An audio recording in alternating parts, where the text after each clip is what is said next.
Hi, it's Maggie the Irish Gypsy here to bring you your September 2023 general reading. We are looking at the first half of September from the 1st through the 15th, and this reading is for the earth sign of Capricorn. As always, a note of gratitude to those of you who take the time to watch the videos on my YouTube, hitting that like, share, and subscribe button. Hitting that like button really does kind of help move the channel along. Those of you who comment, who reach out for personal readings, and who refer and recommend, I'm very grateful for it. Thank you so much.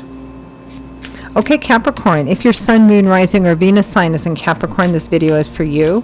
If you're cross-watching for a Capricorn, it's also relevant. It's a general reading, so it'll resonate a little differently for everyone. What does that really mean? It means that the little details and specifics may vary according to who's watching and what's going on in your life, but the fundamental energy remains the same. So if you know your sun, moon, rising, or Venus sign, watch any or all of those videos for any additional insight or perspective. Now, if you find that something does resonate with you and you'd like to take a deeper look and you'd like to reach out for a personal reading or information about that for yourself or as a gift for someone else, or you simply like the reading style and you're interested in a personal reading, email me at maggie1maguire@gmail.com. You can also see that contact info by clicking the title or description link of the video. I would love to hear from you, and I can usually respond the same day with more information. I do offer quite a wide choice of reading choices in all areas of life, of all different types and lengths and budgets. There's something in there for everyone. And I do readings full-time. It's all that I do. So scheduling of personal readings is done in a pretty timely fashion too, because I have the time to concentrate on it. So again, if you're interested, email me. All right, Capricorn, let's move right into the first half of September 2023 for you. I am using the Tarot of Dreams and clarifying with the Radiant Rider-Waite. We begin with the High Priestess. I know what I know. The Priestess is all about your intuition, trusting your intuition, which is basically that connection to the divine, which gives us certain feelings or certain, pullings one way or the other. Listening to your intuition. Some people call it higher self. Some people call it gut instinct, kind of paying attention to that, a sense of knowing. With the Ace of Wands, new beginnings, perhaps exciting new beginnings. It's the Ace of Fire, so these new beginnings could be passion, desire, excitement, enthusiasm, the beginning of kind of a new path that you feel excited about. Could be creative or inspirational. The Fool, also a card of new beginnings. This is the very first major arcana card in the tarot, which is why the Fool has the 0 on their card. It represents starting off on a brand new life cycle, a brand new cycle of the tarot. And each cycle of the tarot, from the Fool all the way through to the World card, is about a particular chapter or set of chapters in your life that are particularly significant. When you get to the last card, the World, it's where you graduated, you've reached a milestone, and you're moving on to a whole new chapter of life. A whole different environment opens up with different options and opportunities. So starting a brand new path. The Fool can also be about, which is about starting a brand new path too, stepping out of your comfort zone, stepping off of the well-trodden path and doing something that maybe you're not comfortable with. I mean in a way that you're challenging yourself. It's taking a risk, taking a leap of faith, just to see what happens. With the Fool, we have death, endings and transformations. Wow. It's really powerful. 4 cards out, and 3 of them are major arcana cards, which probably means that whatever this is quite significant to you. There's an opportunity to start brand new, to have a complete new transformation here. Next, we have another ace, the Ace of Cups, the Ace of water, which is emotion. So this could be the beginning of something new. Now, because it's emotion, it could be new love and romance. It could be, it's about the heart remaining open or beginning to open up again and having perhaps a sense of hope and renewal emotionally. With that, we have the Queen of Wands, Leo, Aries, Sagittarius, Sun, Moon, Rising, Venus, showing up as a queen, as a female, but in a general reading could be male as well. Some of you, it may be, falling in love with someone new with this Queen of Wands. Others of you, it may be that there's already a connection with this Queen of Wands. Maybe there was some issues or something before, and perhaps because of a new outlook, or maybe taking a chance, doing something you hadn't thought about doing before, there's a chance of renewal or a path forward here. From the bottom of the deck, yeah. From the bottom of the deck, representing overall energy for the first half of September, Capricorn, is the Lovers. Now, for some of you, the Lovers can represent, because we have the Ace of Cups, a brand new relationship starting, which holds a lot of, passion and desire and excitement, right?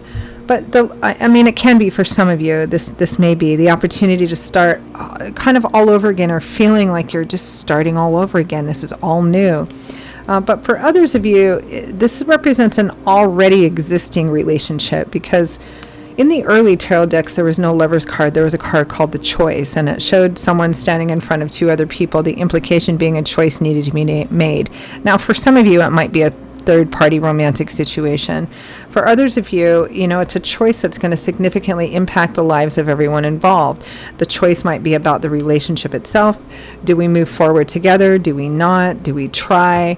Or it might be a choice in another area of life, but one that's going to impact a relationship. So let's take a look here.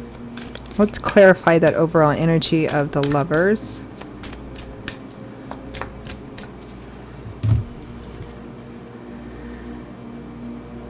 And we have the Hanging Man, not taking any particularly decisive action yet. You're just waiting to see how something plays out. The Ten of Swords.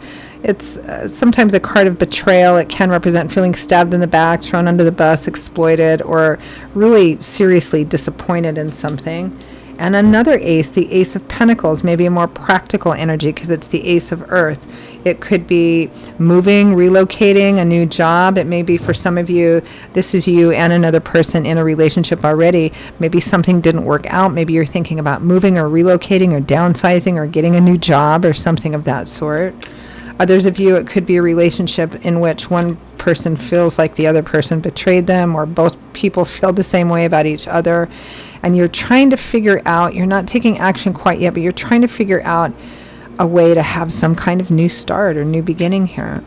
Let's clarify the High Priestess and the Ace of Wands.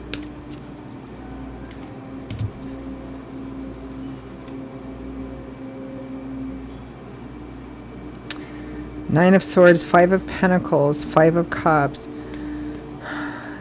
Well, there's a lot of stress here. I never really like seeing the Nine of Swords because it represents an obsessive focus, like overthinking something, thinking about it too much, too often, and with like a negative outlook or a negative it's kind of like trying to figure out how something is going to play out in the future, which it hasn't played out yet, and imagining it with the worst possible outcome each time.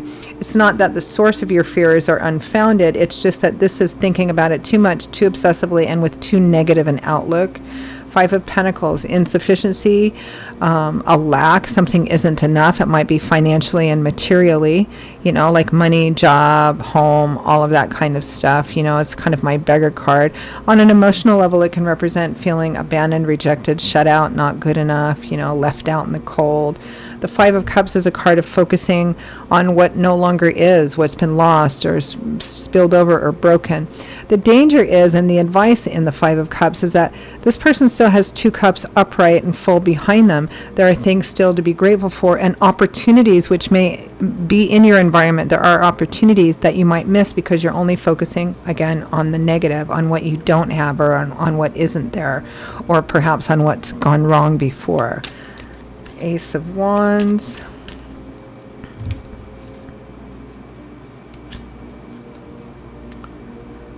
Four of Pentacles.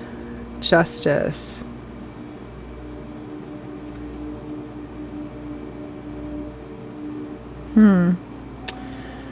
There may be an opportunity here to bring a more balanced outlook on something, depending on whether or not you're willing to invest the time and effort into it, and if the other person, the other side, is as well. Because justice, it can represent legal issues for some of you, particularly if this is about a financial matter, if it's something to do with your job or your work or your rent or your mortgage or something like that.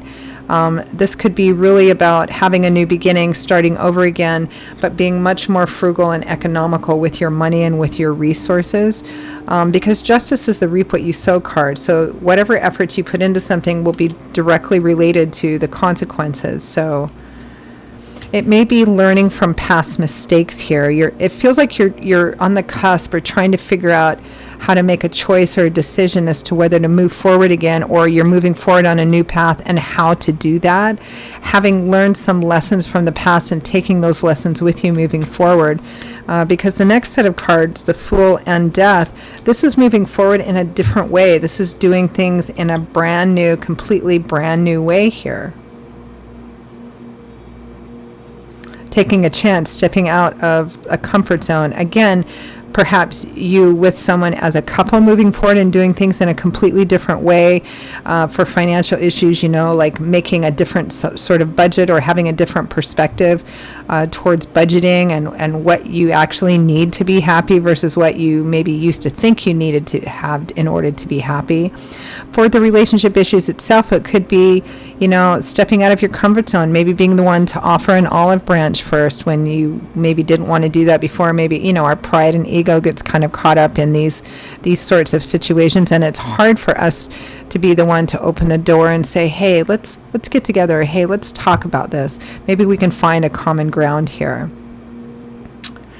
The Ace of Cups, we have the Sun. I love how this ends. We have the Sun and the Four of Wands. This is the sun shining, means all that pressure, that negative, heavy, restrictive energy is alleviated. It's either greatly lessened or it's completely negated, and it brings happiness, healing, and balance back to a home and family situation, which I really love.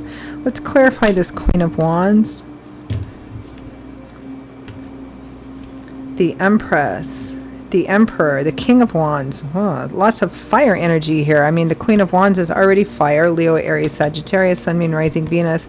The King of Wands is also fire, Leo, Aries, Sagittarius. The Emperor is also related to Aries, which is a fire sign. We have the Emperor and the Empress here. It might be parents. It might be, perhaps an issue and then a new beginning with parents, with a mother or with a father. This could be getting married. Or celebrating some kind of anniversary or something like that. It could be, if you're the parents, doing things differently for your home and family, particularly in a financial and material way, like completely restructuring everything. Or if it's issues with a parent or some kind of, again, I see it being resolved here, but the key, the clincher here is with the Fool and Death. This is about doing things in a completely different and transformative way, whether this is about financial and material issues, whether this is about the relationship itself. It's deciding to do things in a way that you wouldn't have done before. And that's what brings in this beautiful energy. It's like all the pressure, gets uplifted. It's like spring after winter, health after sickness, hope after despair kind of energy. And there's a real sense here of it affecting home and family in some way, regardless of how this resonates with you, and bringing a balance and renewal and a lightness back to home and family. So it's quite beautiful there. But again, I feel like it all hinges on doing something in a completely different way. So let's end with advice, guidance, feedback from Spirit.